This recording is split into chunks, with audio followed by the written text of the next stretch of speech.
उमेश पाटील शिवसेना उद्धव ठाकरे गटात सहभागी झालेले भाजपला हा धक्का मानला जातोय, नक्की काय सांगाल? नाही, खासदार उमेश पाटील सुरुवातीला आमदार होते, नंतर त्यांना खासदारचं तिकीट दिलं, ते खासदार झाले आणि यावेळेला त्यांचं तिकीट नाकारण्यात आलं. पार्लमेंटरी बोर्डाचे काही वेगळे निकष असतील किंवा त्यांना काही वाटलं असेल सर्वेमध्ये आणि म्हणून त्यांचं तिकीट ते नाकारलं गेलं. पण त्यानंतर त्यांनी सांगितलं तर मी पक्षातच राहील, पक्षाशी एकनिष्ठ राहील, पक्षाने 2 वेळा मला पदं दिलीत. पण त्यांचं काय आता मन बदललं आणि ते आज उद्धव ठाकरे गटामध्ये, शिवसेनेमध्ये, त्या ठिकाणी त्यांच्या गटात गेले, उभाठामध्ये गेलेले आहेत. शुभेच्छा आहेत आमच्या त्यांना.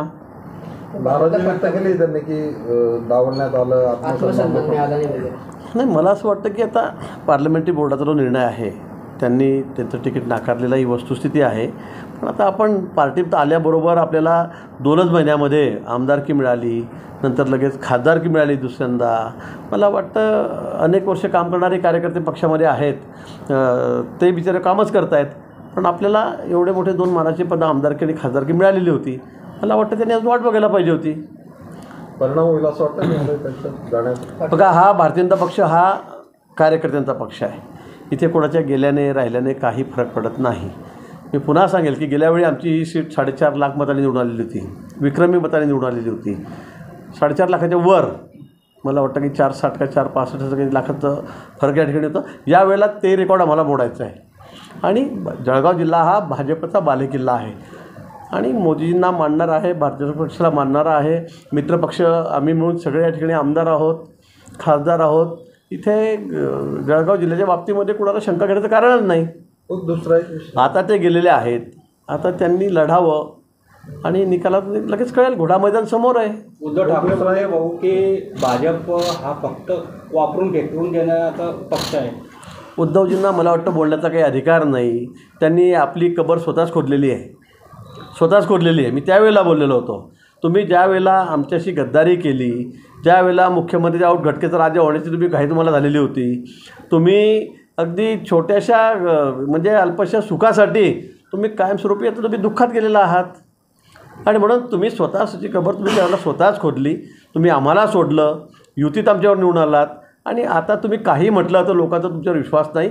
आता निवडणुका समोर आहेत, त्या लढा आणि निकालातून तुम्ही दाखवा आणि जनताही दाखवेल की कोण खरं आहे कोण खोटं आहे म्हणून. राज्यात गाजलेला प्रश्न म्हणजे एकनाथ खडसेंचा भाजप प्रवेश आणि प्रवेश झाल्याचं एका इंग्रजी दैनिकाने प्रथम पहिल्या पानावरती दिलेलं आहे. खडसेंनी दिल्लीत भाजपच्या वरिष्ठ नेत्यांची भेट घेतली अशी पण माहिती आहे. चांगलं आहे. आणि शरद पवार गटाला विश्वासात घेऊन भाजपमध्ये जाणार असल्याचं वा, हा एखादा नवीन चांगला प्रकार निघालेला आहे. त्यांना विश्वासात घेऊन, ज्या पक्षाने मला आमदार केलं त्यांना विश्वासात घेऊन मी आता दुसऱ्या पक्षात जाणार आहे. चांगलं आहे. नक्की वस्तुस्थिती काय भाऊ? म्हणजे नाही, मला काही त्यांच्याबद्दल माहिती नाही. ते कुठे गेले काय गेले, मी आता तुमच्या चॅनलच्या तुम्हीच प्रश्न विचारत होता की कुठे गेले काय गेले, ते सांगतो. मला कोर्टाचं काम होतं, नंतर मग मी तिथे गेलो, मग भेटीगाठी होत असतात.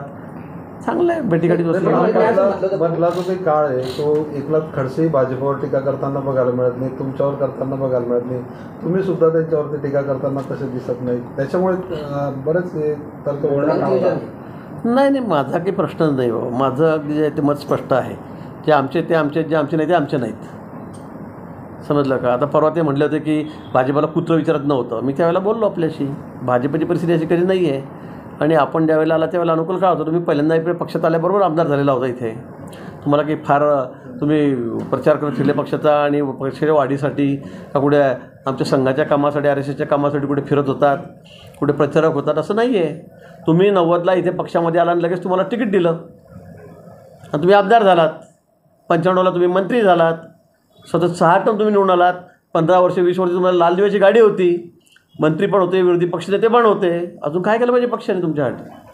पण ते धडपड करतायत भाजप देण्यासाठी असं तुम्ही बऱ्याच वेळेला सांगितलेलं आहे. त्याच्यावर ते बोललेत भाऊ की बाबा एवढे कार्यकर्त्यांची भेट घेतल्यानंतर मी प्रवेश माझे त्यांच्यापेक्षा जास्त वरिष्ठांशी संबंध आहे. ते मी ऐकलं.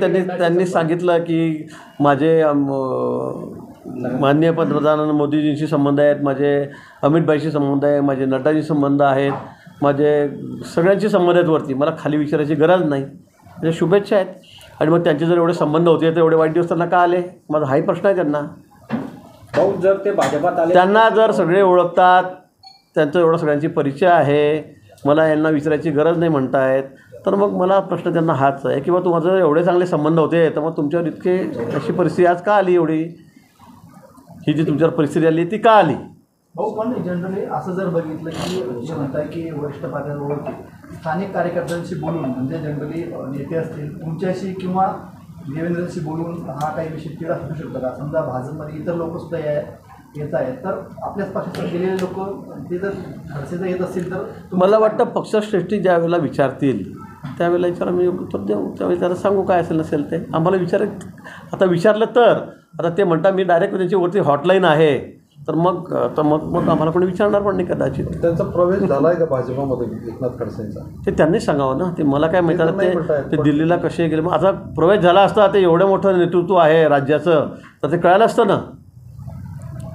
खडसे म्हणजे काही छोटे कार्यकर्ते आहेत का की कोणीतरी गळ्यात रुमाल टाकला आणि झाले म्हणून? ते राज्यातलं मोठं नेतृत्व आहे. इंग्रजी वृत्तपत्राने की नड्डाजी राष्ट्रीय अध्यक्ष असतील मेसेज आला तर खडसे यायला इच्छुक तर आपलं काय मत आहे? ते माझं काय मत आहे, जे पक्षाचं मत असेल ते माझं मत असेल. मी काय पक्षाच्या विरोधातला माणूस नाही आहे. मी काय असं पक्ष नाही म्हटलं आणि मी हो म्हणेल की पक्षाने हो म्हटलं तर मी नाही म्हणेल असं नाही. पक्ष जर ठरवत असेल तर मला तिथे काही विरोध करण्याचा आमच्याकडे काही पद्धती आहेत. आमचा पक्ष हा शिस्तीत चालणारा पक्ष आहे. आमचा इतर पक्षांसारखा नाही. कोणी काही उठाव कोणावर बोलावं, कोणावर टीका करावी. इथे नाना पटोलेबद्दल त्यांचेच लोक काय काय बोलत आहेत, राष्ट्रवादीबद्दल शरद पवार गटाबद्दल काय काय चाललेलं आहे, उभाठाचं काय काय चाललं की सोडून पळत आहेत लोक. आमच्याकडे तसं नाही आहे. आमच्याकडे आणि मी तर सुरुवातीपासूनचा जुना कार्यकर्ता आहे. त्यामुळे पक्षाने जर ठरवलं तर त्यात आम्हाला काही ऑब्जेक्शन करण्याचं कारण नाही. कुठे समर्थक होते आपण त्यांना राजकारणामध्ये खूप मदत केली आणि आज त्यांनी अशी भूमिका घेतलेली. हे खरं आहे. अनेक लोक आहेत जे पक्षामध्ये आलेत. मी कोणाला मोठं करणारा नाही आहे, पक्ष मोठा करणारा असतो. अनेक लोकांना असं वाटतं की आम्ही कोणाला तरी मोठं केलं, आमच्यामुळे कोणी मोठं झालं, कोणी म्हणतं रस्त्यावर उचललं, कोणी गटारातून उचललं, कोणी उकरड्यावर उचललं. तसं काही नसतं. ठीक आहे, ज्याला त्याला संधी मिळत असते तो मोठा होत असतो. पण मला वाटतं आपल्याला लाँग टर्म जर राहायचं असेल तर आपण थोडा संयमही ठेवला पाहिजे, सबुरी ठेवली पाहिजे. आणि इतक्या तात्काळ 2 वेळा आपल्याला पदं मिळाल्यानंतर एवढी मोठी आमदारकी खासदारकी लोकांचे आयुष्य खपून गेलं हो, त्यांना नाही मिळत हे. पण आपल्याला इतकं तात्काळ मिळाल्यानंतर आपण इतकी घाई करावी मला वाटतं हे काही योग्य झालेलं नाही. निर्णय चुकला असं वाटतं. निश्चित त्यांचा निर्णय चुकलेला आहे. म्हणजे खासदारकी एकदा गेली आणि लगेच 15 दिवसामध्ये आपण निर्णय करू लागला तर पक्ष सोडायचा, मला वाटतं हा निर्णय कोणाला पटणारा नाही आहे आणि मला पण काही पटलेला नाही आहे. आता त्यांचे काय आराखडे आहेत त्यांनी आता दाखवावेत. त्यांचं मन वळवण्याचा काही प्रयत्न केला? नाही, मग माझं त्याचं बोलणं झालेलं नाही, माझा त्याचा संपर्क झाला नाही, त्यांनी मला संपर्क केलेला नाही, मग त्यांचं बोलणंही नाही. ठाकरे गटाला उमेदवार मिळाला नाही शेवटी. भाजपमधून जे आहेत उमेदवार आहेत त्यांनाच उमेदवारी द्यायला लागली. भाजपला दड जाईल होईल काय वाटतं? मी तुम्हाला तेच सांगितलं की मागच्या वेळेला आम्ही 4.5 लाखाच्या वर मताधिक्य घेतलेलं होतं. जळगाव जिल्हा भाजपचा बालेकिल्ला आहे. भारतीय जनता पक्षाला मित्रपक्षांना मानणारा आम्ही सगळे भाजप आणि शिंदे गट राष्ट्रवादी आम्ही ज्या ठिकाणी आहोत. आता इथे दुसरं शिल्लक कोणी राहिलेलं नाही. मला वाटतं एक रावेरचे आमदार काँग्रेसचे सोडले तर मला असं वाटतं की सगळे 10चे 10 आमदार या ठिकाणी आमचे आहेत. MLC आहे, खासदार आहेत, जिल्हा परिषद आहे, बँक आहे, दूध संघ आहे, सगळं आमचंच आहे, सगळं मित्रपक्षाचं आमचं मिळून. त्यामुळे मला वाटतं उभाठाला कुठेही ते संधी नाही आहे. पण बिचाऱ्यांना जागा त्यांच्या वाटेवर आलेली आहे. कोणीतरी उमेदवार लागतो आणि म्हणून त्यांनी त्यांच्या हातामध्ये शिवबंधन मानलेलं आहे. जवळचे होते त्यांना जावं लागलं नेमकं काय अशी परिस्थिती होती? खास करून त्यांना मंगेश चव्हाणवर नाराज, तुमच्यावर सुद्धा जर तुमच्यावर सुद्धा नाराजी नाही आहे त्यांची. गिरीश महाजन आमची नाराजी नाही, पण मात्र काही प्रवृत्ती आहे त्यांच्यावर आमची नाराजी असं. कारण काय, आता त्यांना नगराध्यक्ष झालेत, ते निवडून आलेत, पक्षाने त्यांना पूर्ण मदत केली. मी स्वतः त्यांच्या पाठीशी खंबीरपणे उभं होतो. झाले ना ते. ज्यावेळेला चाळीसगावचे आपले आता खासदार उन्मेष पाटील ते पण त्यावेळेला आमदार झाले, त्यावेळेला माझा आग्रह खूप होता त्यांना तिकीट. आपल्याला कल्पना आहे, आपण त्यांना तिकीट द्यायला लावलं. त्यावेळेला आमचे तत्कालीन नेते होते खडसेब, त्यांचा विरोध होता, खूप टोकाचा विरोध होता. दिला पण त्यांना तिकीट. पक्षाने तिकीट दिलं ना त्यांना. भारतीय जनता पक्षाने आमच्या नेतृत्वाने केंद्रीय त्यांना तिकीट दिलं, आमदार झाले. दुसऱ्यांदा अजून असं वाटलं की यांना खासदार करावं, आपण त्यांना खासदारही केलं नाही असं नाही आहे. आणि पक्षामध्ये जे लोक आहेत ते सगळे माझ्या जवळचेच आहेत, दूरचं कोणीच नाही आहे. त्याच्यामुळे याच्यावर नाराज आहे आणि त्याच्यावर एक कारण नको इथे मला असं वाटतं. पण मला वाटतं सबुरी. कारण गेल्यावेळी ज्यावेळेला आम्ही स्वतंत्र लढत शिवसेना सोडून त्यावेळेला मी करण पवारांना म्हटलं होतं की तुम्ही आमदारकी लढा, आपण निवडून आणू तुम्हाला म्हणून. तरुण कार्यकर्ता, उमदा कार्यकर्ता वाटलं होतं. पण इथे मी पुन्हा सांगेल की इथे पक्ष सर्वस्व आहे. इथे असं नाही आमच्याकडे माणूस हा महत्त्वाचा नाही आमच्याकडे. आणि आपल्या जिल्ह्यामध्ये पाहिलं असेल जे मी म्हणणारे होते त्यांची आज अवस्था काय झालेली आहे. करण पवार तर नवीन आलेला कार्यकर्ता आहे, उन्मेष पाटील पण नवीन आलेला कार्यकर्ता आहे, 10 वर्ष झाले त्यांना येऊन. पण मी म्हणणारे जे जुने कार्यकर्ते आहेत, स्वयंभू नेते, त्यांची काय परिस्थिती झाली? नको नाही स्वीकार दिले. इथे पक्षाला महत्त्व आहे, पार्टीला महत्त्व आहे. आमच्या अंगामध्ये अहमपणा आला की मग काय होतं हे आपण बघितलेलं आहे. आणि म्हणून मला असं वाटतं की माझ्या जवळचे माझे सगळेच कार्यकर्ते, सगळे नेते माझ्या जवळचेच आहे. जिल्ह्यामध्ये काय, उत्तर महाराष्ट्रामध्ये काय, राज्यात काय, तो प्रश्न या ठिकाणी नाही आहे. पण मला वाटतं की त्यांनी एकदम तडकाफडकी असं निर्णय करणं हे काही मला योग्य वाटलं नाही. थोडी श्रद्धा सबुरी त्यांनी ठेवायला पाहिजे होती, योग्य मूल्यमापन झालं असतं. केवळ इंग्रजी येत नाही म्हणून कोणाच्या क्षमतेवर प्रश्नचिन्ह उपस्थित करणं योग्य वाटतं का तुम्हाला? नाही, असं काही नाही आहे. काय इंग्रजी सगळ्यांना झालं पाहिजे असं कुठे कंपल्शन आहे? आता विधानसभेत, लोकसभेत तसं नाही आहे. पण नेमकं सुजय विखे पाटील काय म्हणले हे मला बघावं लागेल. त्याचा आधार काय होता, कुठल्या बेसवर म्हणाले हे मला बघावं लागेल, मगच मी प्रतिक्रिया देईन. मी पक्षाचा कार्यकर्ता आहे, माझा काही वैयक्तिक काही प्रॉपर्टी नाही इथे कुठली. पण पक्षाने त्यांना एवढ्या मोठ्या पदावर दिल्यानंतर, म्हणजे खरंच सांगतो मी, अनेक लोकांचे आयुष्य चालले गेलेत, चांगल्या लोकांचे, मोठे, पण त्यांना आमदार नाही होता आलं. खासदार तर फार दूर राहिलं. हे खासदारही झालेत. पक्षात नवीन आल्याबरोबर अजून काय पाहिजे होतं?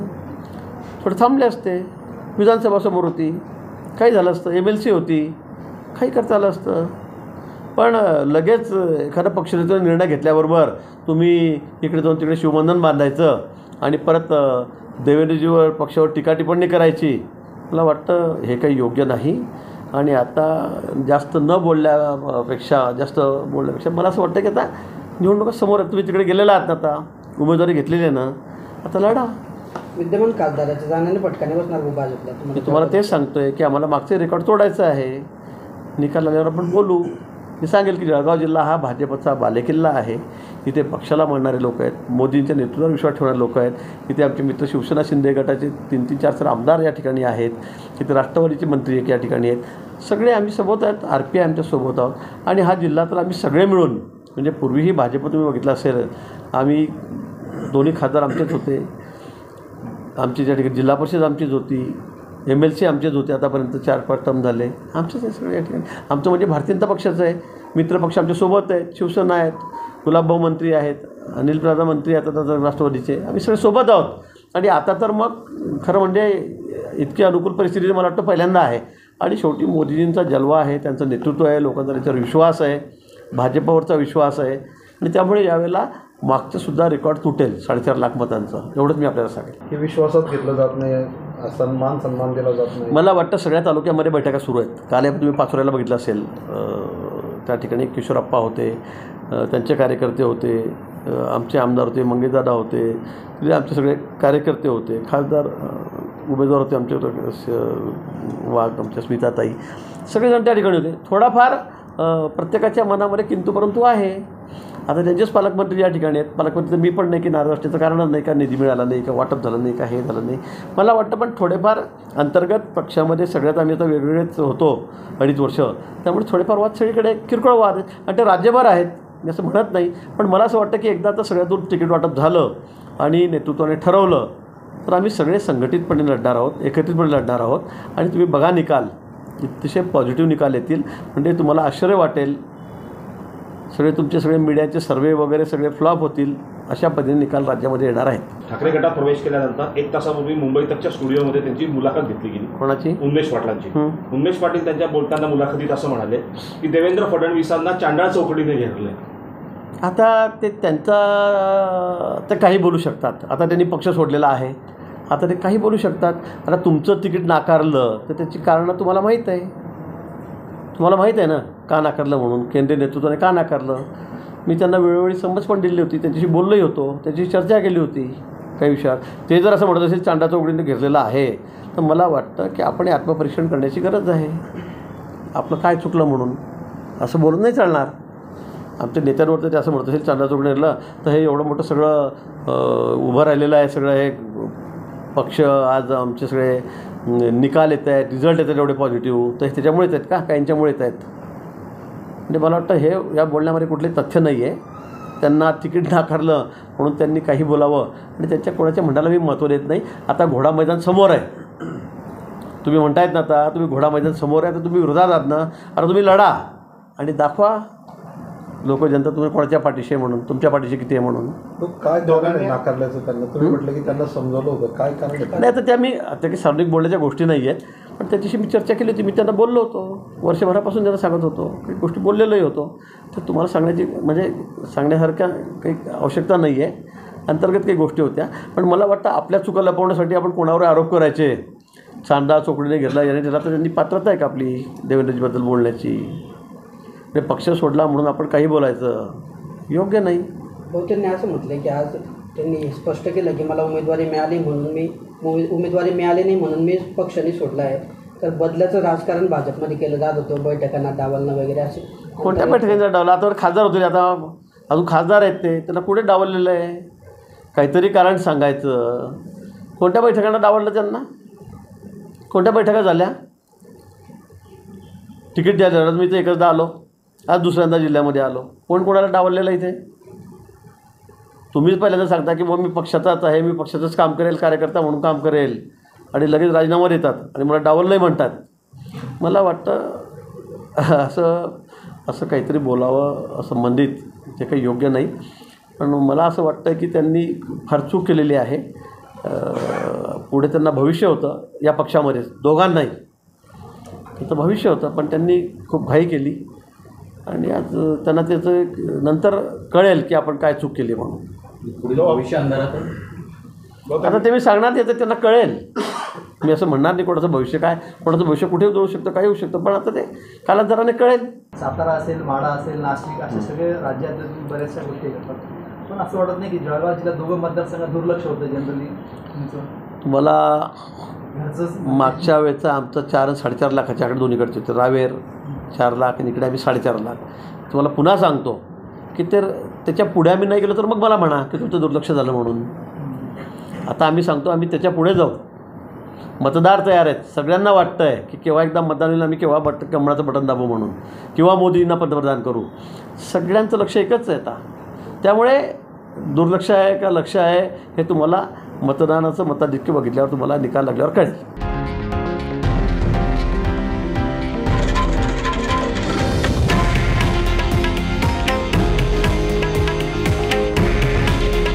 हे आहे देशातील नंबर 1 न्यूज नेटवर्क आणि आपण पाहत आहात TV9 मराठी. काळजी तुमची, हित महाराष्ट्राचं.